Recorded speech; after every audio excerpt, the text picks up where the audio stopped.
ரொம்ப ஸ்பெஷலாக தேங்காய் பால் ரசம் மசாலா ஒன்று ரெடி பண்ணணும். இதுக்கு 2 பட்டை, ஒரு 10 கிராம்பு, 10 ஏலக்காய், 1 ஸ்பூன் சோம்பு, கொஞ்சம் குருமிளகு, கொஞ்சம் ஜீரகம், வரமல்லி, ஒரு 2 வரமிளகா, கருவேப்பிலை. நல்லா வறுத்த மசாலாவை இதை நல்லா நுணுக்கிக்கலாம். நாட்டு தக்காளியை நல்லா புழிஞ்சிக்கலாம். ஆயில், கடுகு, வரமிளகா, 2 வரமிளகா கிள்ளி,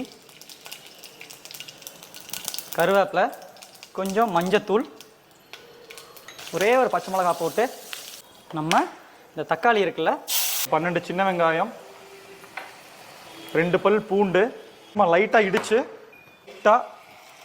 தண்ணி சேர்த்திக்கலாம். அந்த மசாலா இடித்து வச்சது இருக்குல்ல தேங்காய் பால், உப்பு சேர்த்திக்கிறோம். ரொம்ப கொதிக்க விடாமல் நான் அடுப்பு ஆஃப் பண்ணிட்டேன். கொத்தமல்லி தழை